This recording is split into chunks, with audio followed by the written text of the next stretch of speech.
É uma honra estar aqui novamente.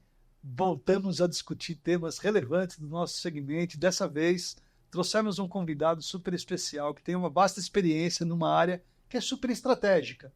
A área de expansão, ela requer muitos desafios. Dentre eles, eu acho que a gente tem sempre o desafio de entender melhor a localização, onde que a gente vai se estabelecer, como a gente deve se estabelecer, pensando não só em características do segmento de investimentos, mas também do melhor ponto mesmo, ou micro-região, ou detalhes que vão fazer toda a diferença na hora de você escolher aonde você começa a expandir seus negócios. O Brasil, por ser um país continental, vocês imaginam quantos desafios existem pelas diferenças não só culturais, mas geográficas que a gente detém no nosso, no nossa estrutura, né, de país. Eu trouxe aqui para trocar uma ideia com a gente e falarmos aí sobre todas as experiências. João Corvelo, é um prazer estar contigo. Bem-vindo ao nosso Soluções Pod. Desejo que você conte aí para o nosso público tudo o que você veio desenvolvendo em vossa carreira. E se quiser contar um pouco a sua jornada, quiser contar como que você iniciou o seu processo na área de expansão, né, na área de real estate, a gente se sente extremamente honrado de estar contigo. Bem-vindo, João. Muito obrigado, Dércio. Obrigado a Soluções. Obrigado por estar aqui. É muito bacana estar trocando experiências e nesse momento se engrandecendo mutuamente, trocando ideias, né? Bom, a minha carreira começou... eu fui estagiário do Bradesco, comecei na área de engenharia, sou engenheiro civil, e rapidamente o dia veio para o Brasil, era do Grupo Carrefour na época, e eu fiz o Startup do Dia no Brasil, fui o funcionário 20 do dia, fiquei por 10 anos lá na área de engenharia e na área de expansão. Fui para um desafio enorme e foi extremamente engrandecedor na Raia Drogasil. Fui diretor de expansão da Raia Drogasil por 6 anos e vice-presidente da Profarma. E agora com a consultoria de expansão de varejo. E super contente de poder estar aqui conversando com vocês. Realmente a área que você escolheu para fazer carreira é uma área muito estratégica, né? A gente, nas Soluções, eu estou há 25 anos no segmento, mas antes disso eu trabalhei como diretor de expansão de um grupo educacional e a tecnologia até então não era tão presente no nosso dia a dia. A gente tinha pouco recurso para desenvolver uma ideia de onde que a gente ia fazer pesquisa de dados, como que essa pesquisa de dados nos alavancaria para um processo mais assertivo de escolha. Então, eu acho que você deve ter na sua jornada vários cases assim espetaculares de como que foi esse avanço tecnológico mesmo para você conseguir oferecer para os vossos clientes e para o mercado algo hoje tão dinâmico, né? Como que é para ti isso, essa transformação da tecnologia na base de dados? É primordial contar com a tecnologia e com a boa gestão de dados, né? Hoje você tem vários sistemas que acoplam tecnologia e trazem para você os dados sociodemográficos, trazem para você as informações. Hoje, com a inteligência artificial, também se usa muito para predição de dados, predição de vendas, predição de validação de uma localização, né? E a tecnologia é um meio, né? Mas ela não é, por si só, a única maneira de se fazer. Tem muita técnica e tem muita sola de sapato também. Então, ter uma equipe de expansão e um head da área de expansão que gosta de ir para a rua, que gosta de sentir no campo como que também faz toda a diferença. Então, saber a técnica a mecânica dos fluidos do trânsito, por exemplo, e o que um retorno faz diferença, o que uma fachada que comunique bem a marca, um estacionamento, qual é o mercado que você quer abranger dentro daquele fluxo e como que funciona, tudo isso ainda é muito importante. Mas a tecnologia, ela é hoje primordial, ela é um divisor de águas. Quem tem e quem não usa a tecnologia para fazer expansão está afadado a fazer mal a expansão. E aí é um problema gigante, porque é muito dinheiro investido num novo ponto, né? Eu fico imaginando, na nossa experiência do dia a dia, o quanto que a gente, às vezes, acaba pegando parte do vosso trabalho, do resultado desse plano de expansão, onde você chega nas células, né, de melhor localização, e para a gente chega o ponto, a partir do real estate, do corretor imobiliário, um imóvel para a gente validar a possibilidade de uso daquela propriedade para transformar ela no negócio que lá está pretendido, né? Mas eu fico normalmente fazendo análise justamente dessa atmosfera que está em torno desse estudo, aonde a gente chegue nessa micro-região, né? Quer dizer, ela detém de características não só de uso urbano, tem usos rurais, tem usos, né, específicos para desenvolvimento de centros logísticos ou de indústrias, quer dizer, e tudo isso faz parte de um desafio, imaginando a dimensão do nosso país, né? As características culturais, as características geográficas, as características até climáticas hoje podem ser influenciadoras para que a gente possa desafiar esse seu pipeline, né, de desenvolvimento. E aí, logicamente, que eu acho que a experiência com qual você cita da importância de você ter pessoas também e profissionais que não só saibam fazer boa compilação de dados, mas também saibam buscar, né, a prática do dia a dia, de sair, a viagem, a localização. Quer dizer, eu fico tentando quebrar um pouco o paradigma que tudo a distância dá certo. Eu acho que muitas das vezes você tem que estar lá, né? Tem que pegar a localização que você está estudando e ter essa visão mais própria de como que são as características particulares, que isso, por mais pesquisa que exista, não vai dar essa vivência, né? Para você trazer esse feeling apropriado para somar com os relatórios técnicos e poder ter uma boa conclusão, né? Para entregar algo mais próximo ao assertivo, né? Porque os investimentos são muito altos, de fato, né? Hoje, se tratando de investimentos, para você fazer um estudo de localização ou de expansão para uma rede que esteja no país, independente do segmento, é muito difícil você medir resultado versus esforço, né? Como que você enxerga isso para as empresas que estão decidindo contratar a vossa consultoria para que você ajude nessa expansão mais estratégica, mais bem elaborada? Conta um pouquinho para a gente isso, João. A expansão é uma área multidisciplinar. A expansão tem real estate, tem inteligência de mercado, marketing, você tem a parte de regularização, que é super importante, jurídica, do planejamento urbano daquele mercado onde você quer se fazer parte, você não quer chegar no mercado sendo um corpo estranho, incomodando, né, trazendo incômodo para os vizinhos do teu site ou alguma coisa desse sentido, né?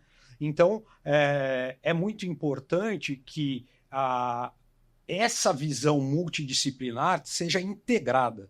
Então, o bom profissional de expansão é aquele profissional que é um bom generalista, tanto de real estate como de negociação, que entenda a parte de regularização, que entenda de arquitetura, que entenda de engenharia, que entenda do negócio que está sendo feito, para que, de maneira multidisciplinar, ele possa encontrar o melhor site. E hoje existe ainda uma integração muito maior com o digital.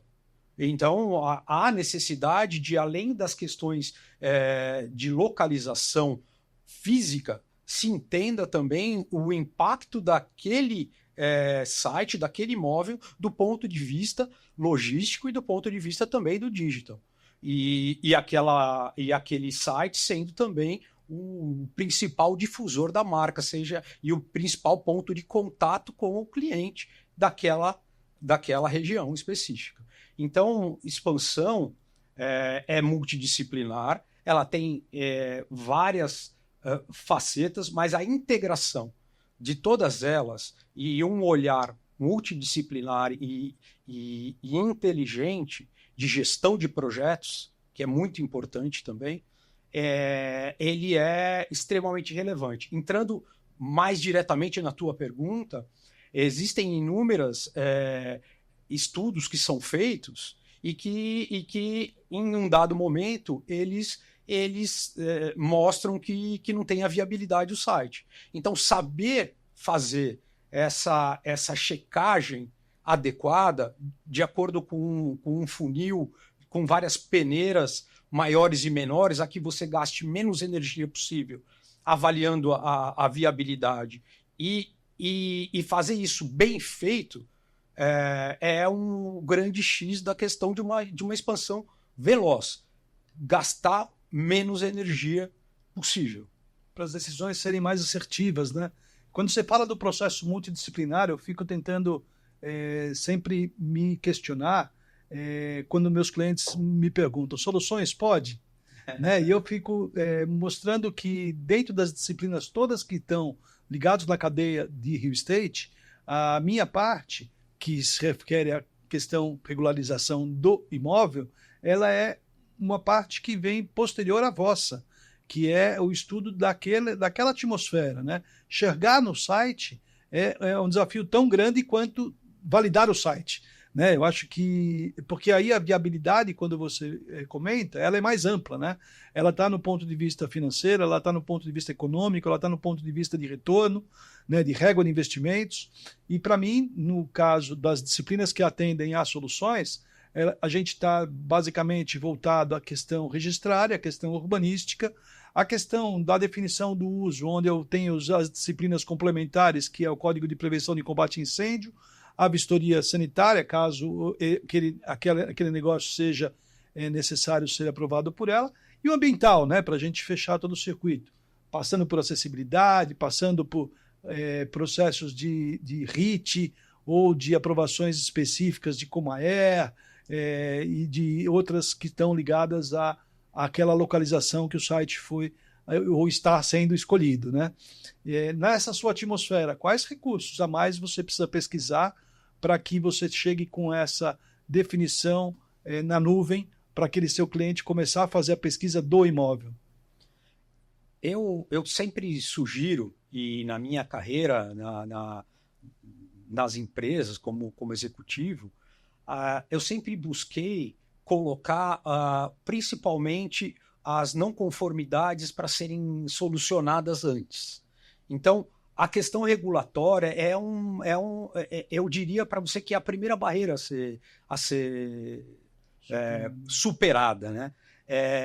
Porque você sabe de maneira macro qual o mercado que você quer atuar. Então, digamos que essa primeira visão macro seja anterior. Mas a partir do momento que você escolhe uma cidade ou um bairro, a questão da regularização daquele imóvel, ela é mandatória para que isso vá adiante ou não.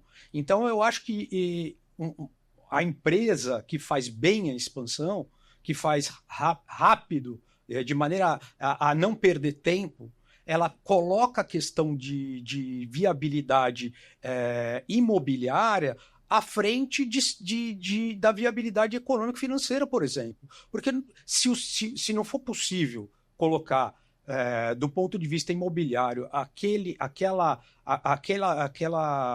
business unit naquele local, aquele local não existe. Não adianta fazer conta de alguma coisa que você não pode fazer. Perfeito. E a gente tem, estatisticamente, a questão regulatória é a que mais inviabiliza nos estudos que são feitos. Então, ela tem que ser vista antes. E ela tem que ser vista com muito critério, muito rigor, porque, uma vez dito pode, né, SRI ou Soluções RI pode, não dá para não poder depois, né? Sim. E o acompanhamento disso é feito por vocês. Isso é extremamente importante, porque depois a viabilidade financeira também depende do tempo que se demora para regularizar e colocar a operação em funcionamento. Isso é super relevante quando você cita esse tempo, retorno, né? Porque no Brasil, pelas características que a gente estava comentando, das diferentes situações com qual a gente vive no dia a dia, a gente tem situações muito distintas. Por exemplo, se eu vou localizar um imóvel a partir de um estudo que foi feito pelo João e chega para a gente essa propriedade a partir de um corretor ou de um broker, para que nós façamos a viabilidade técnica legal, a gente ali tem a chance de corrigir a régua voltado ao início de operação. Por quê?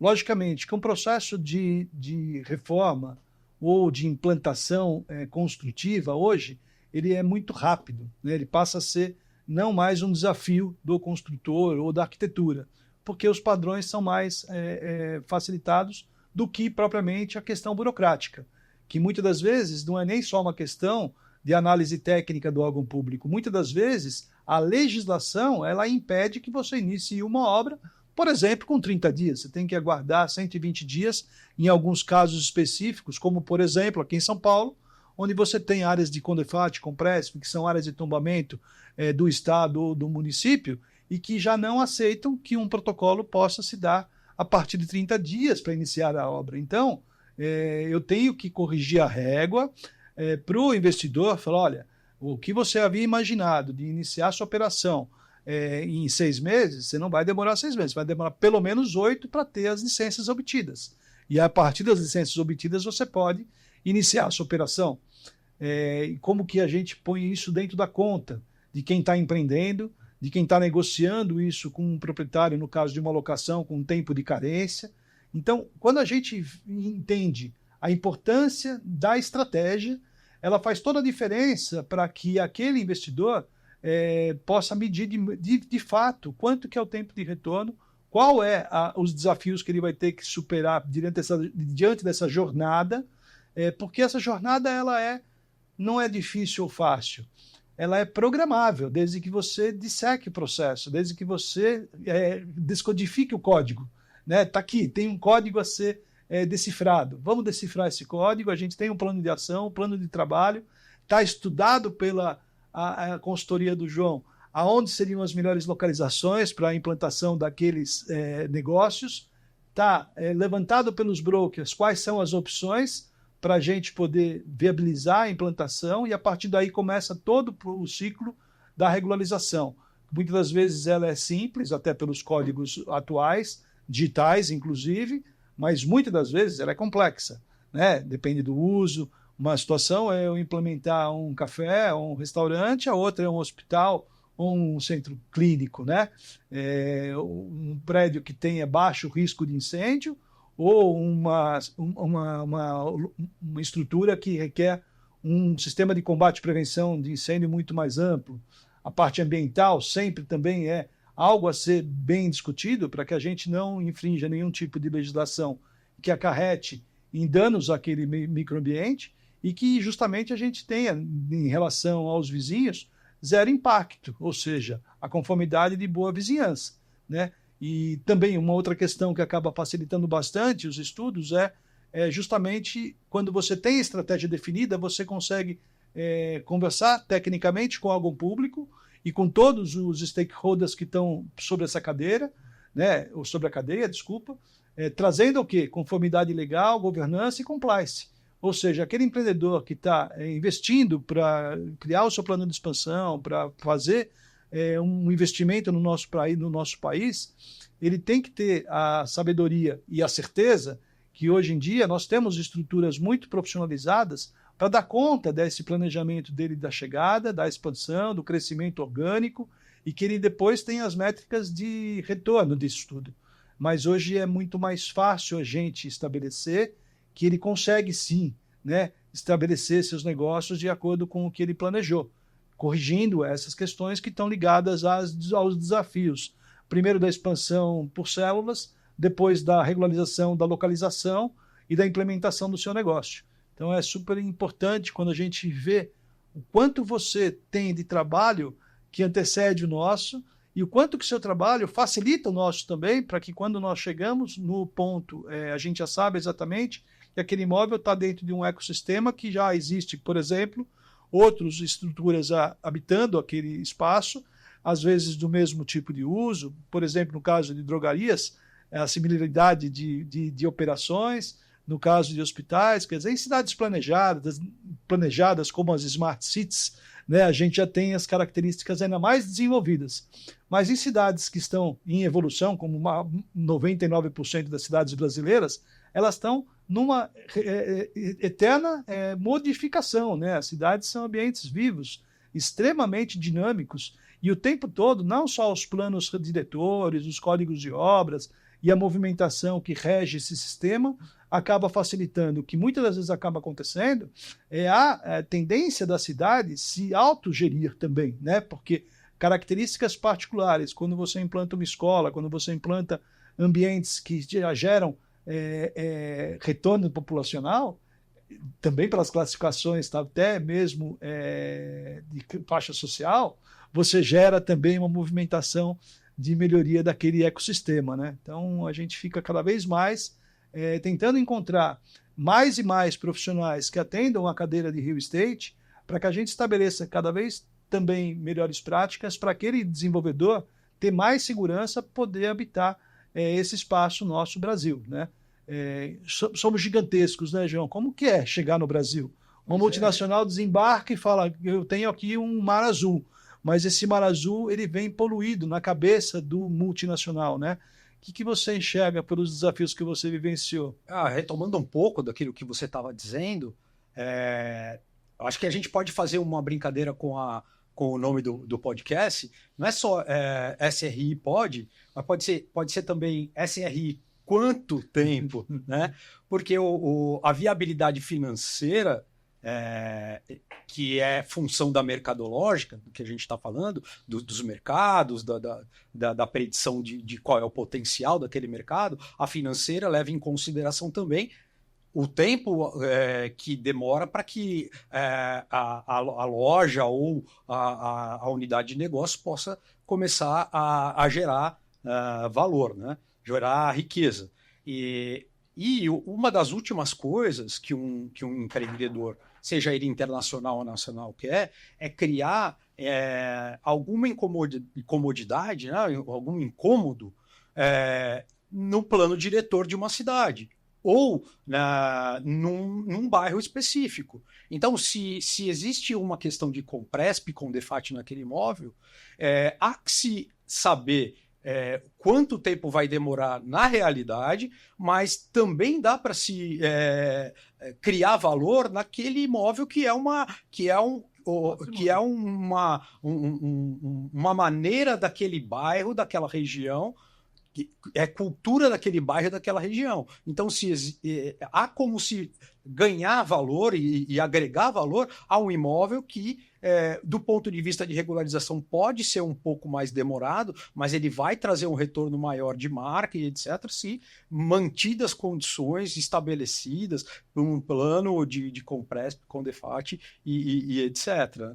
Eu acho que o empreendedor internacional, agora indo mais diretamente à sua pergunta, ele tem alguns receios que uma empresa como a Soluções venha a trazer para ele maior tranquilidade. Por quê? Porque a gente tem legislações municipais completamente diferentes entre municípios e estados. Então, essa maneira de lidar com a cidade de maneira individualizada, como se cada cidade tivesse uma única maneira de existir, uma não padronização da legislação, traz uma insegurança para o investidor que, se bem assessorado, ele ganha maior segurança e passa a ser um diferencial competitivo. Então, eu entendo que o que mais o investidor internacional precisa, e o nacional também, é previsibilidade. E previsibilidade não é uma visão otimista, nem pessimista, é uma visão realista, para que as contas possam ser feitas e a viabilidade daquele país ou daquele estado, daquela cidade, possa ser feita de maneira realista e se investir com todas as informações necessárias, que é isso que todo investidor busca, informação. Porque o mercado brasileiro é um mercado extremamente importante, pensando em América do Sul, pensando em países emergentes e pensando em retorno mesmo dessas marcas, né? Então a gente tem, nos últimos anos, aí, algumas marcas, independente de qualquer crise política ou financeira ou econômica, desembarcando no Brasil. E desembarcando com planos audaciosos, planos de que sabem que vai dar certo, acreditam no país, e as dúvidas é justamente sobre essas questões que a gente, nos últimos anos, vem ganhando muito, né? Eu me lembro que há mais de 20 anos atrás, uma das grandes questões era, mas no Brasil todo mundo tem licença? Dá para emitir licença sem ter que pagar caixinha para ninguém e tal? E eu acredito que talvez as soluções, como foi precursora em quebrar paradigma, né, para que a gente pudesse se apresentar para o mercado mais corporativo de forma adequada e falar, sim, é possível sim você fazer uma estruturação de expansão no país sem ter que fazer nada que não seja dentro da lei, né? O que você tem que ter estratégia, o que você tem que ter planejamento e tem que ter uma boa consultoria formada por profissionais que atendam todo o ecossistema, né? Que vá da vossa gestão de expansão, passando por uma boa empresa de projeto, uma boa empresa de arquitetura, uma boa empresa técnica legal e depois um bom departamento jurídico para ancorar todos os contratos, né? Então, é muito importante a gente, de novo, valorizar a cadeia profissional, né? Com o crescimento do mercado, muitos escritórios também surgiram e que estão tentando buscar essa habilitação para que cada vez mais a gente se torne competitivo também, né? E não há problema algum. Eu acho que o mais importante é qualquer que seja o escritório ter claramente suas regras definidas para que eles atendam de forma adequada esse cliente, que é um cliente que vem com exigências, esse cliente que sabe o que ele está querendo contratar e muitas das vezes ele precisa ter uma boa entrega.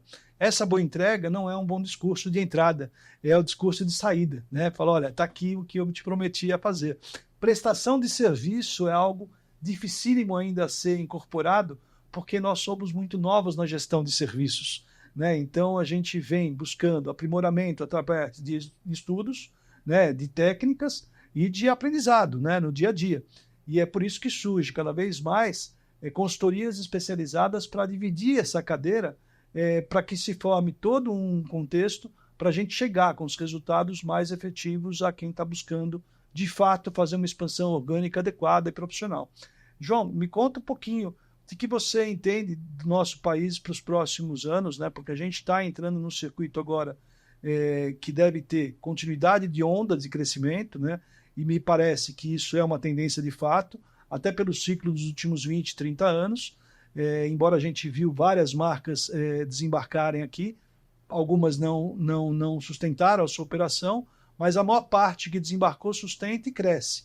O que você enxerga disso no dia a dia da vossa prestação de serviço, do mapeamento que é feito, o Nordeste, o Sul, quer dizer, com todas as diferenças que a gente está encontrando aí no nosso polo, e eu volto a falar do climático em função do que a gente está vendo em relação à transformação mesmo, mais do que econômica e financeira.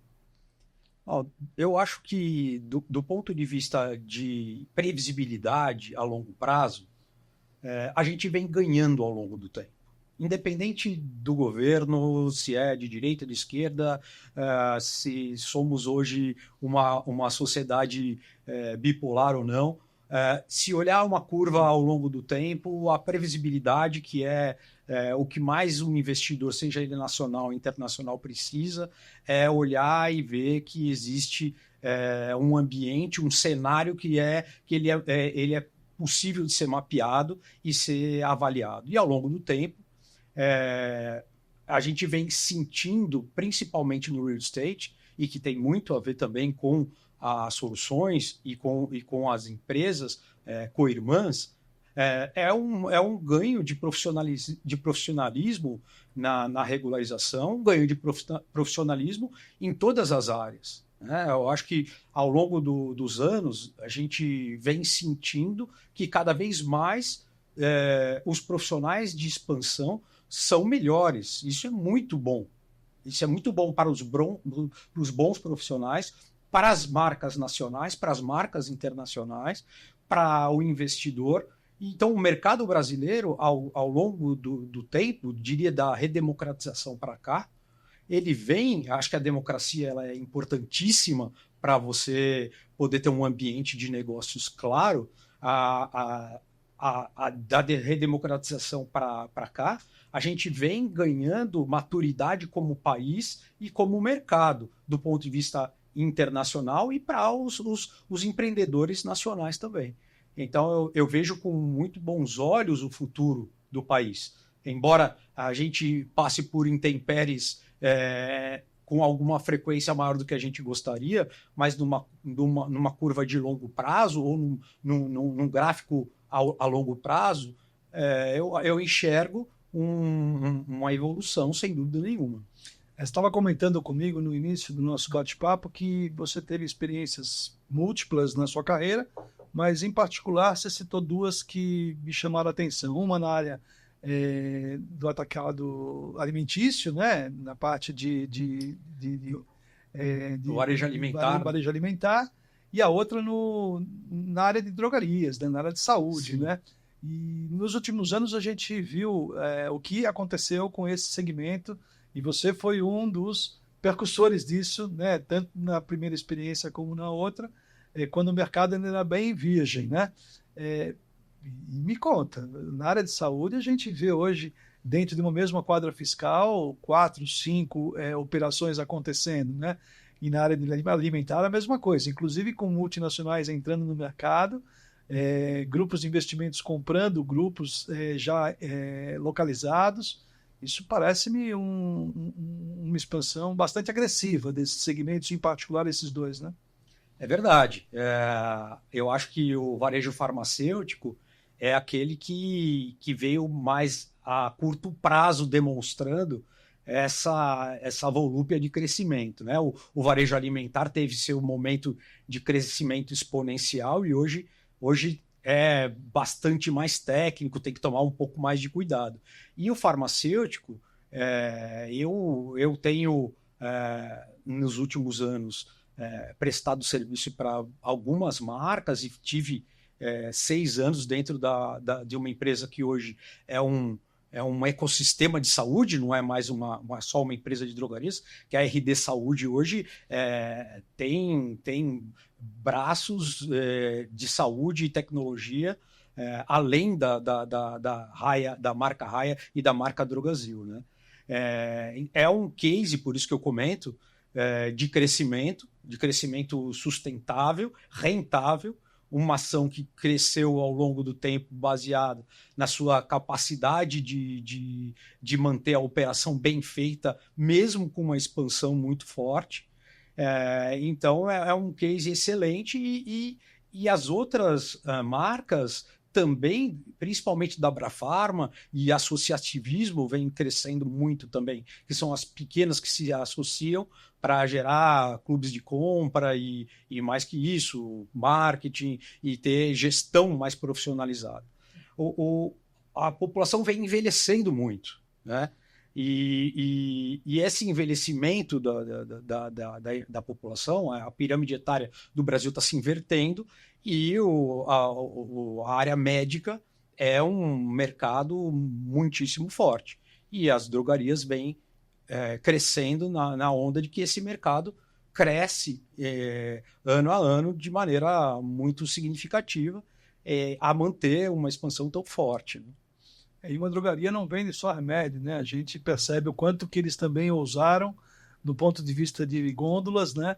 Trazendo também para o ticket um valor agregado maior, e você praticamente só não compra pãozinho ainda lá dentro, né? Mas o restante eu acho que tem de tudo já. E o mindset de compra na drogaria, na farmácia, é muito bacana, porque enquanto, por exemplo, a mulher vai, e mesmo hoje o homem, claro, vai ali no autosserviço, onde tem higiene, beleza, dermocosméticos, ele está com uma cabeça de compra aspiracional.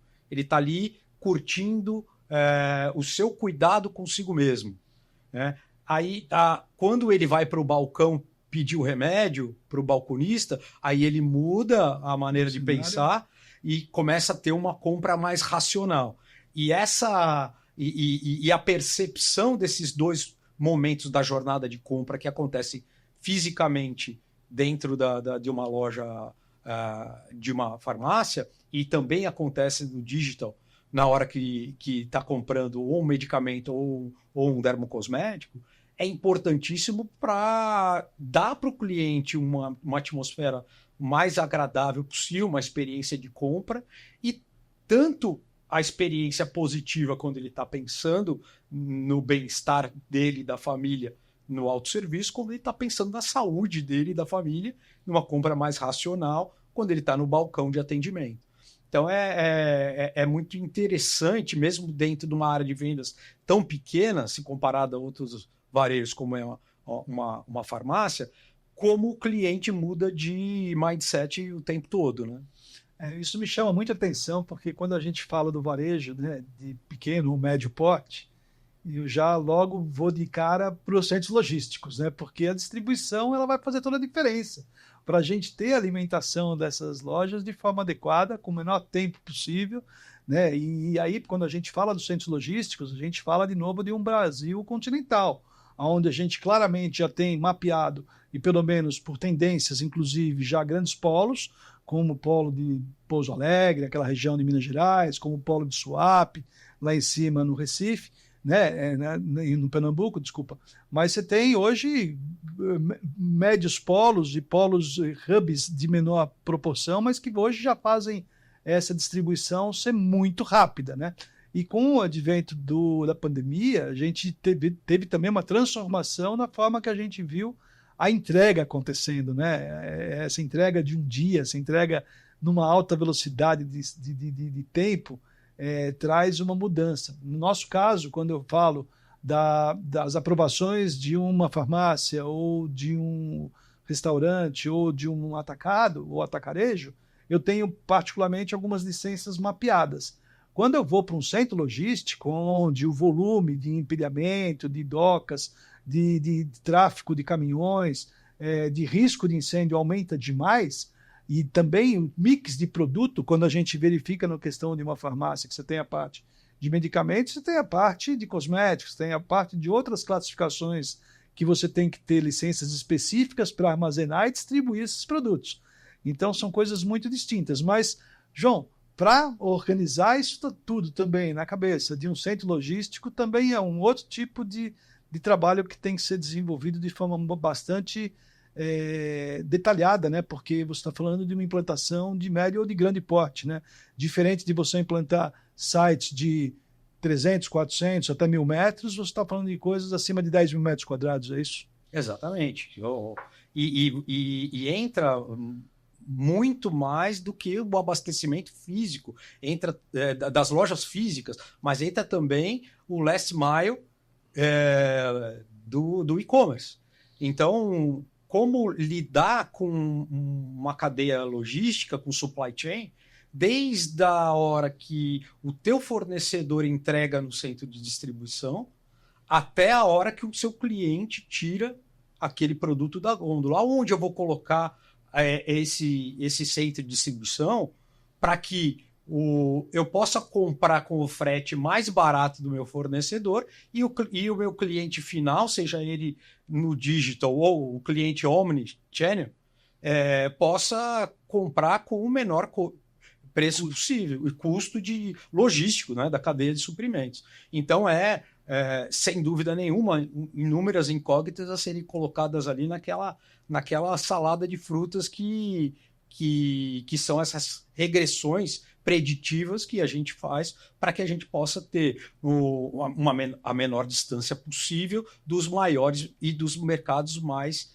importantes. E assumir que em alguns tipos de mercado ou você vai precisar de um outro tipo de logística, que o país é continental, né? Imagina uma empresa que tem a sua sede, o seu centro logístico, um deles em São Paulo, para entregar no norte do país, no Amazonas, ou entregar em Roraima, que são mercados extremamente importantes e extremamente rentáveis também. Talvez a opção seja uma cadeia diferente, uma estratégia de supply chain diferente. E essas análises de viabilidade, elas têm que ser feitas inúmeras vezes para se viabilizar um mercado e de maneira extremamente assertiva para se viabilizar a inserção de um mercado estratégico dentro da cadeia, da rede dos mercados que um player quer atingir. Quando você me fala sobre isso, me veio um case há pouco que eu vivenciei de uma estrutura industrial que estava tentando levar garrafa PET de 2 litros de refrigerante para o Nordeste. Né? E aí o desafio era sair de onde eles estavam com a base, na região sul, e de caminhões chegar no Nordeste.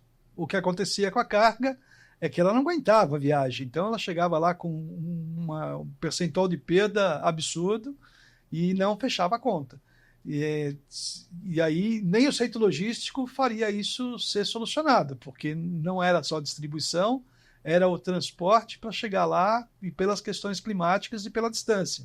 A solução foi, a partir de um estudo estratégico, financeiro e de bases de dados, se montar a fábrica lá, né, próxima àquele consumidor, né, que tinha a necessidade e a tendência de consumo, e aí se viabilizou então a implantação de uma unidade fabril, e aí sim montou-se o centro logístico no mesmo ecossistema para poder fazer a malha de distribuição acontecer. Foi muito interessante isso e veio de encontro ao que você traz desses desafios, né, que a gente tem que olhar para essas questões que estão ligadas a nossas particularidades de distâncias, né?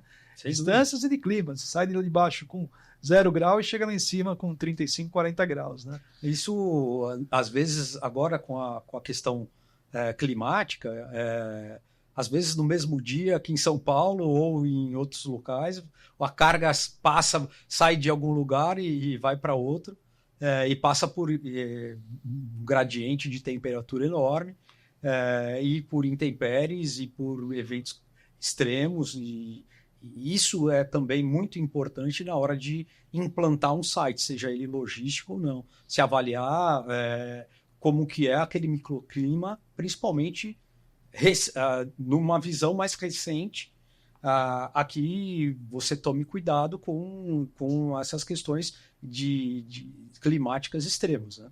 Como que a gente vai se desenvolver como sociedade, a que a gente tenha maneiras de lidar com essa questão climática, enquanto a gente também não toma consciência de que a gente tem que cuidar do clima e cuidar para que isso não chegue numa condição, num momento que fique irreversível.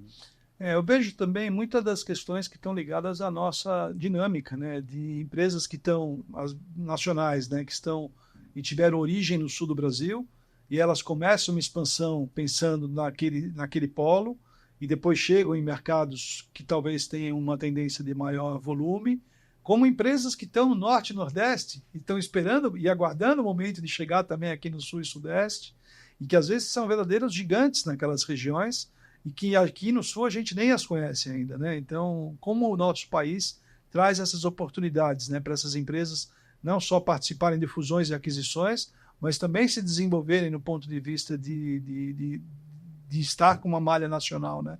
Eu acho que na área de farmácias a gente tem alguns cases que estavam habitando a região de Belém do Pará e região do Pernambuco, região de Fortaleza, e que acabaram fazendo parte desse circuito de fusões e aquisições, e hoje são cadeias de distribuição nacional, né?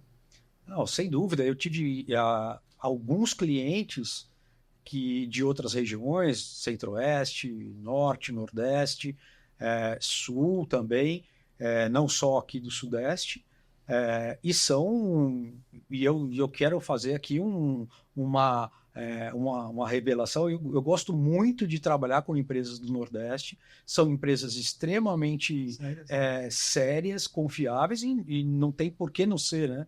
E elas têm soft skills que às vezes a gente não tem aqui.